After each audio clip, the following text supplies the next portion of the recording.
ಮಾಡಿದ ತಪ್ಪಿಗೆ ಉತ್ತರ ಕೊಡುವ ಯೋಗ್ಯತೆ ಇದ್ದಿರುವ ಕಚಡಗಳು ಹೊಸದಾದ ಸಕ್ಸಸ್ ಅಂತ ಹೇಳಿಕೊಂಡು ಗರಿ ಹಾರಿಸ್ತಿರೋ ಕಂತ್ರಿಗಳಿವರು ಹೇಗಿದ್ದಾರೆ. ಫಸ್ಟು ಜನರಿಗೆ ವಿಷ ಕೊಟ್ಬಿಡ್ತಾರೆ, ಆಮೇಲೆ ಔಷಧಿ ಕೊಟ್ಟಿದ್ದು ನಾನೇ ಅಂತ ಹೇಳ್ಕೊಂಡು ಓಡಾಡೋ ಡಾಕ್ಟ್ರು ವಿಷ ಕೊಟ್ಟಿದ್ದ ಬಗ್ಗೆ ಮಾತಾಡಲ್ಲ. ಈ ಸುಸೂತ್ರವಾಗಿ ಮುಗಿದಿರುವ ಪರೀಕ್ಷೆ ಜವಾಬ್ದಾರಿ ಯಾವನೂ ತೆಗೆದುಕೊಳ್ಳದಿರುವ ದೇಶದ ಅತ್ಯಂತ ದುರದೃಷ್ಟಕರ ಕಥೆ ಇದು. ನಮ್ಮ ದೇಶದ ಚರಿತ್ರೆ, ಶಿಕ್ಷಣ ಕ್ಷೇತ್ರದ ಚರಿತ್ರೆಯ ಪುಟಕ್ಕೆ ಇದೊಂದು ಸೇರಬೇಕು. ದುರುಳರು, ದುಷ್ಟರು, ಕಿರಾತಕರು, ಕಂತ್ರಿಗಳು, ಕಚಡಗಳು ಇದ್ದಿದ್ದು ಎಲ್ಲಿ ಅಂದರೆ ಅದು NTA ಮತ್ತು ಅಲ್ಲಿ ಜವಾಬ್ದಾರಿ ತೆಗೆದುಕೊಳ್ಳದಿರುವಂತಹ ಖತರ್ನಾಕ್ಗಳಿದ್ರು ಅಲ್ಲಿ ಅನ್ನೋದನ್ನು ರೆಕಾರ್ಡ್ ಆಗಬೇಕು ಅದು ಎಂದೆಂದಿಗೂ. ಅವ್ರದ್ದು ರ್ಯಾಲಿ ಅಂತೆ, ಅದರಿಂದ ಪರಿಣಾಮವಾಗಿ ಟ್ರಾಫಿಕ್ನಿಂದ 3 ಜನ ವಿದ್ಯಾರ್ಥಿಗಳು ಪರೀಕ್ಷೆಯಿಂದ ವಂಚಿತರಾಗಿದ್ದಾರೆ ಎಂಬುದು ದೂರು. ಕಾಂಗ್ರೆಸ್ ವಿರುದ್ಧ ಬಿಜೆಪಿಯವರು ಮುಗಿಬಿದ್ದಿದ್ದಾರೆ. ಇದೇ ಬಿಜೆಪಿಯವರು ಆ ತೇಜಸ್ವಿ ಸೂರ್ಯ ಆಗಲಿ ಅಥವಾ ಇನ್ಯಾರೇ ಕತ್ತೆ ಕಾಯ್ತಾ ಇದ್ರ ಹುಡುಗರದ್ದು ಎಕ್ಸಾಮ್ದು ಲೀಕ್ ಆಗಿ ಆತ್ಮಹತ್ಯೆ ಮಾಡ್ಕೊಂಡಾಗ ಒಂದಿನ ಮಾತಾಡ್ಲಿಲ್ವಲ್ಲಪ್ಪ ನೀನು, ಒಂದಿನ ಅಯ್ಯೋ ಅನ್ಲಿಲ್ವಲ್ಲ. ಅವತ್ತು ಕಣ್ಣಲ್ಲಿ ನೀರು ಬತ್ತೋಗಿತ್ತಾ? ಇವತ್ತು ಬಾಯಿನ ಕೊಕ್ರಳ್ಳಿ ಕೆರೆ ಅಷ್ಟು ಅಗಲಕ್ಕೆ ತೆಕೊಂಬಂದಿದ್ದೀರಲ್ಲ, ನಿಮಗೆ ನಾಚಿಕೆ ಆಗಲ್ಲ ನಿಮಗೆ? Did you speak? ನೀವು ಅವತ್ತು ಮಾತಾಡಿದ್ದಿದ್ರೆ ಇವತ್ತು ಮಾತಾಡೋಕ್ಕೆ ನಿಮಗೆ ಹಕ್ಕಿರ್ತಿತ್ತು, ಬೆಲೆ ಬರ್ತಿತ್ತು, ನಿಮ್ಗೆ ಅರ್ಹತೆ ಇರ್ತಿತ್ತು ಮತ್ತು ಗೌರವ ಇರ್ತಿತ್ತು. ಇವತ್ತು ನಿಮ್ಮ ಯೋಗ್ಯತೆಗೆ ನಿಮ್ಮ ಪಕ್ಷದ ಲೈನಿಗೆ ತೊಗೊಂಬಂದು ರಾಜಕೀಯ ಮಾಡ್ಕೊಂಡು ಓಡಾಡ್ತಿದ್ರೆ ನಿಮಗೆ ನಾಚಿಕೆ ಆಗಲ್ಲ ನಿಮಗೆ? You are a youth leader. Who told you are a youth leader? ನಾಚಿಕೆನೂ ಆಗಲ್ವಾ ನಿಮ್ಗಳಿಗೆ ಒಬ್ರಿಗೂ? ಪ್ರಧಾನಮಂತ್ರಿಯವರು 45 ನಿಮಿಷ ಏರ್ಪೋರ್ಟ್ನಲ್ಲಿ ಉಳ್ಕೊಂಡ್ರು. ಕಾರಣ ಅದು ನೀಟ್ ಎಕ್ಸಾಮ್ ನಡೀತಿದೆ, ನಂದೇನಾದ್ರು ಕಾನ್ವಾಯ್ ಹೋಗ್ಬಿಟ್ರೆ ಲೇಟ್ ಆಗುತ್ತೆ, ಮಕ್ಕಳಿಗೆ ರಸ್ತೆಗಿಸ್ತೆ ತಡೆದು ಬಿಡ್ತಾರೆ, ಲೇಟ್ ಮಾಡ್ತಾರೆ ಅಂತ. ನೀವು ಕಾರ್ಯಕ್ರಮ ಮುಂದೂಡಬಹುದಿತ್ತಲ್ವೇ ಅಂತೆಲ್ಲ ಕಾಂಗ್ರೆಸ್ನವ್ರದ್ದು ಪ್ರಶ್ನೆ, ಹೌದಲ್ವಾ? ನೀವು ಬಿಜೆಪಿಯವರು ಮಕ್ಕಳು ಸತ್ತಾಗ, ಪೇಪರ್ ಲೀಕ್ ಆದಾಗ ಅವ್ರಿಗೊಂದು ಸಮಾಧಾನ ಹೇಳುವ ಮಾತುಗಳನ್ನು 4 ಹೇಳ್ಬೋದಿತ್ತಲ್ಲವೇ? ರಾಜೀನಾಮೆ ಕೊಡಬಹುದಿತ್ತಲ್ವೇ? ಶಿಕ್ಷಣ ಸಚಿವರು ಕೇಳಬಹುದಿತ್ತಲ್ಲವೇ? ಈಗ ಮಾತಾಡ್ತಿದ್ದೀರಲ್ಲಪ್ಪ, ಲಕ್ಷ ಜನ ಅನುಭವಿಸಿದ್ರಲ್ಲ ಯಾ ಕಷ್ಟನ ನಿಮ್ಮಿಂದಾಗಿ, ನಿಮ್ಮ ಮಂತ್ರಿಯಿಂದಾಗಲೂ ನಿಮ್ಮ NTA ಇಂದಾಗಲೂ ಒಂದು ವರ್ಡ್ ಎತ್ತಲಿಲ್ಲ, ಒಂದು ಉಸಿರೆತ್ತಲಿಲ್ಲ, ಸತ್ತೋಗಿತ್ತು ನಿಮ್ಮ ಬಾಯೆಲ್ಲ. ಬಾಯಿಗೆ ಏನು ಸಿಕ್ಕಿಸ್ಕೊಂಡಿದ್ರಿ ಎಲ್ಲರೂ ಅವತ್ತು? MP ಅಂತೆ, MP. ವಿದ್ಯಾರ್ಥಿನಿಯರಿಗೆ ಪ್ರವೇಶ ನಿರಾಕರಿಸೋದು ತಡವಾಗಿ ಬಂದಿದ್ದಕ್ಕೆ ಸರಿ ಇದೆ. ತಡವಾಗಿ ಬಂದಿದ್ದಕ್ಕೆ ಪ್ರವೇಶ ನಿರಾಕರಿಸದೆ ಬಾಗಿಲು ತೆಗೆದು ಒಳಗೆ ಬಿಡಬೇಕಾಗಿತ್ತಾ? ಬಿಟ್ಟಿದ್ದಿದ್ರೆ ಅದು ಇನ್ನೊಂದು ಹಗರಣ ಆಗಿರೋದು. ಹೌದು, ಅದು ಇನ್ನೊಂದು ಹಗರಣ ಆಗಿರೋದು. ಕರೆಕ್ಟ್. ಅದಕ್ಕೆ ಬಿಜೆಪಿ ಉತ್ತರ ಕೊಡ್ತಿದ್ರಾ ಬಂದು? ನಿಮ್ಮ ಯೋಗ್ಯತೆಗೆ ಎಕ್ಸಾಮ್ ನಡೆಸೋಕ್ಕೆ ಆಗಿಲ್ಲ ನಿಮ್ಮ ಕೈಯಲ್ಲಿ ಇವತ್ತಿಗೂ.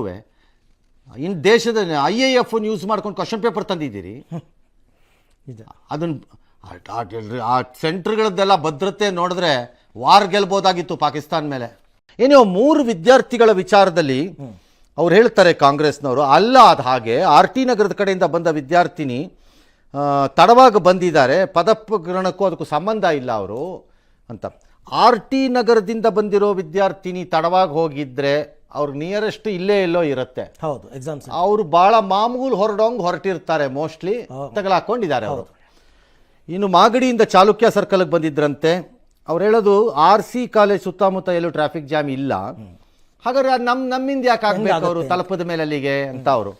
ಇನ್ನು 3ನೇದು ಹಳೆಯ ಹಾಲ್ ಟಿಕೆಟ್ ತಂದಿದ್ರು ಯಾರೋ, ಹಂಗಾಗಿ ಅವ್ರು ಪರೀಕ್ಷೆಗೆ ಅವಕಾಶ ಕೊಟ್ಟಿಲ್ಲ. If that is true, how will they hello? ಯಾರೋ ಕೆಲವರು ಹೇಳ್ತಿದ್ದಾರೆ ಒಳಗೆ ಬಿಡ್ಲೇ ಇಲ್ಲ, 2 ನಿಮಿಷ ಅವಕಾಶ ಕೊಟ್ಟರು, ಗೋಳಾಡಿದ್ರು ಬಿಡ್ಲಿಲ್ಲ. ಬಿಡಕ್ಕಾಗಲ್ಲ. ಗೋಳಾಡಿದ್ ನೋಡಿದ ತಕ್ಷಣ ಕಣ್ಣಲ್ಲಿ ನೀರು ಬಂದ್ಬಿಡ್ತು ಅಂತಂದ್ಬಿಟ್ಟು ಕಾನೂನು ಬಿಟ್ಕೊಂಡು ಓಡಾಡಕ್ಕಾಗತ್ತಾ ಎಲ್ಲರಿಗೂ? 1:30ಕ್ಕೆ ಬಂದಾಗ 32ಕ್ಕೆ ಬಂದವ್ರು ಬಿಡು ಅಂದ್ರೆ 34ಕ್ಕೆ ಬಂದವ್ರು ಬಿಡು ಅಂತಾರೆ. ಹೌದು, ಅಷ್ಟೇ. ಅವ್ರನ್ನ ಬಿಟ್ರಿ ನಮ್ಮನ್ನ ಯಾಕೆ ಬಿಡ್ಲಿಲ್ಲ? ಅನ್ಫೇರ್ ಅದು. ಆಮೇಲೆ ಇಷ್ಟು ಜನರಲ್ಲಿ 3 ಜನದ್ದು ಮಾತ್ರ ಇದು ಅಂತಂದ್ರೆ ನನಗೆ ಅದಕ್ಕೆ ರ್ಯಾಲಿ ಅನ್ನಿಸ್ತಿಲ್ಲ ನನಗೆ. ಅಂದ್ರೆ ರ್ಯಾಲಿ ಕಾರಣ ಅಲ್ಲ, ನೋ, ಹಂಗೆ ಅನ್ನಿಸ್ತಿಲ್ಲ ನನಗೆ. ಹೌದು, ಆಗಿದ್ದಿದ್ರೆ ಇನ್ನು ಲಾರ್ಜರ್ ನಂಬರ್ಗೆ ಆಗ್ಬಿಡೋದಿದು, ಆಗ್ಬೇಕಾಗಿದ್ದಿದ್ರೆ. ಹಾಗಾದ್ರೆ ಯಾಕೆ ಅಂದ್ರೆ ಕುಮಾರಸ್ವಾಮಿ ಅವರು ಬಹಳ ಸುಲಭವಾಗಿ ಇವತ್ತು ಅದನ್ನ ಕಾಂಗ್ರೆಸ್ಸಿನ ಮೇಲೆ ಎತ್ತಾಕ್ಬಿಟ್ಟು ಮಾತಾಡಿದ್ರು. ಫೇರ್ ಎನಫ್, ನೀವು ಮಾತಾಡೋ ಪರಿಸ್ಥಿತಿಲಿ ಇದ್ದೀರಿ, ಮಾತಾಡಿ, ನಂದು ಅಬ್ಜೆಕ್ಷನ್ ಇಲ್ಲ ಅದಕ್ಕೆ. ಯಾಕಂದ್ರೆ ತೇಜಸ್ವಿ ಸೂರ್ಯ ಅವರು ಇವತ್ತಲ್ಲದೆ ನಾಳೆ ತಗೊಂಡಿದ್ರೆ, ಸೋಮವಾರ ತಗೊಂಡಿದ್ರೆ ಇನ್ನೂ ಲಬ ಬಡ್ಕೊಂಡ್ಬಿಡ್ಬೇಕಾಗಿತ್ತು ನಾವು. ಸೋಮವಾರ ತಗೊಂಡಿದ್ದೀವಿ, ಭಾನುವಾರ ಆಗಿದ್ದಕ್ಕೆ ಹಣೆ ಬರೋ ಕಷ್ಟ ಆಗಿರುತ್ತದು. ಸೋಮವಾರ ತಗೊಂಡಿದ್ರೆ ನಮ್ಗೆ ಗ್ರಾಚಾರಕ್ಕೆ ಸತ್ತೋಗ್ತಿದ್ವಿ ಆಮೇಲೆ ನಾವು. ಏನೋ ಕುಮಾರಸ್ವಾಮಿ ಅವರು ಅಷ್ಟು ಹೇಳ್ತಾರೆ. ನಿಮಗೆ ನೆನಪಿರಬೇಕು, JDS ಒಂದು ಯಾತ್ರೆ ಇದೇ ಥರ, ಒಂದು ಸಮಾವೇಶ ನೀವು ಪ್ಯಾಲೇಸ್ ಗ್ರೌಂಡಲ್ಲಿ ಮಾಡಿದ್ದು ನಿಮಗೆ ನೆನಪಿದೆಯಾ? ಮನೆ ಕುಮಾರಸ್ವಾಮಿ ಅವರೇ, ನಿಮಗೆ ನೆನಪಿದೆಯಾ ಅದು? ಅವತ್ತಿನ ದಿನ ನಿಮ್ಮ ಕಾರ್ಯಕರ್ತರು ಮತ್ತು ಹೊರಗಡೆಯಿಂದ ಬಂದಿದ್ದ ಜನ ನೀವಲ್ಲ ಜವಾಬ್ದಾರಿ. ಕಂಡು ಕಡೆ ಬಸ್ ನಿಲ್ಲಿಸ್ಬಿಟ್ಟು ಹೋಗಿದ್ರಲ್ಲ, ಅವತ್ತು ಏನಾಯಿತು ಅಂತ ಜ್ಞಾಪಕ ಇದೆಯಾ? ಶಾಲಾ ಮಕ್ಕಳು ಅವತ್ತು 9 ಗಂಟೆ ಆದರೂ ಮನೆಗೆ ತಲುಪಕ್ಕಾಗಲಿಲ್ಲ ಅನ್ನೋದು ನೆನಪಿಲ್ವಾ ನಿಮಗೆ? ನೆನಪಿಲ್ವಾ ಅವತ್ತು ನಿಮಗೆ? ಹಾಗಾಗಿ ಮೂಲತಃ ಬೆಂಗಳೂರಿನ ಒಳಗಡೆ ಈ ಥರದ ರ್ಯಾಲಿಗಳು ಮತ್ತು ಕಾರ್ಯಕ್ರಮಗಳನ್ನು 5,000 10,000 ಜನದ ಮೇಲೆ ಸೇರೋವಂಥ ಕಾರ್ಯಕ್ರಮಗಳನ್ನು ಮಾಡೋಕ್ಕೆ ಅನುಮತಿಯನ್ನು ಕೊಡೋದೇ ಮೊದಲ ತಪ್ಪು. ನೀವು ಜನಗಳಿಗೆ ಮಾಡಬೇಕಾಗಿರೋ ಬಹುದೊಡ್ಡ ಸೇವೆ ಏನು ಅಂದರೆ ಈ ಭಾಷಣ ಬಿಗಿಯೋದಲ್ಲ mister Tejasvi Surya. You should have told your chief minister when his government was here. ಬೂಟಾಟಿಕೆ ಬಿಟ್ಕೊಂಡು ಓಡಾಡ್ತಿದ್ರಲ್ಲ ಎಲ್ಲರೂ ನಿಮ್ಮ ಯೋಗ್ಯತೆಗೆ. ಏನು ತಂದಿದ್ದೀರಿ ಬೆಂಗಳೂರುಗಳಿಗೆ? ಎಲ್ಲರೂ ಬೆಂಗಳೂರಿಗೆ ತರಕ್ಕೆ ಯೋಗ್ಯತೆ ಇಲ್ಲ, ಏನು ಕಾರ್ಯಕ್ರಮಗಳನ್ನು ಸರಿಯಾಗಿ ರಾಜ್ಯಕ್ಕೆ ತರಕ್ಕೆ ಯೋಗ್ಯತೆ ಇಲ್ಲ, ಬರೀ ಭಾಷಣ ಬಿಗಿತಾರೆ ಬಂದಿಲ್ಲಿ ದೊಡ್ಡದಾಗಿ. ಇರಲಿಲ್ಲ ತೇಜಸ್ವಿ ಸೂರ್ಯ ಅದು ಕಾಣಲಿಲ್ವಾ? ಹೌದು. ಅದು ಕಾಣಲ್ವಾ? ಬೇಡಪ್ಪ, ಧರ್ಮೇಂದ್ರ ಪ್ರಧಾನ್ ರಾಜೀನಾಮೆ ವಿಷಯ ಬೇಡಪ್ಪ, ನಿಮ್ಮ ಪಕ್ಷದವರು ನನಗೆ ಅರ್ಥ ಆಗತ್ತಪ್ಪ. ಎಷ್ಟು ಮಾತಾಡಿದ್ರಿ ಹೇಳ್ರಿ? ಮಕ್ಕಳಿಗೆ ಅನ್ಯಾಯ ಆಗಿ ಸತ್ತಾಗ ಅವರು ಸೂಸೈಡ್ ಮಾಡಿಕೊಂಡು ಎಷ್ಟು ಮಾತಾಡಿದ್ರಿ? ಎಷ್ಟು ಬುರುಡೆ ಬಿಟ್ರಿ ಹೇಳಿ? ಎಷ್ಟು ಡೀಪಾಗಿ ಈ ದೇಶ ಹದಗೆಟ್ಟು ಕಚಡ ಎದ್ದೋಗಿದೆ. ಭವ್ಯ ಭಾರತ ಅಂತೀರಲ್ಲ, ಎಂಥ ಕಚಡ ಭಾರತ ಆಗೋಗಿದೆ ಇದು ಅನ್ನೋದು ಜನರ ಮೆಂಟಾಲಿಟಿನೆಲ್ಲ ಹೇಳೋದು. ಪಂಚಾಯಿತಿಯಿಂದ ಹಿಡಿದು ಯಾವ ಲೆವೆಲ್ಗೆ ಬೇಕಾದರೂ ಬನ್ನಿ, ಹದಗೆಟ್ಟು ಕೂಲ್ಗೆಟ್ಟು ಹೋಗ್ಬಿಟ್ಟಿದ್ದಾರೆ ಎಲ್ಲರೂ.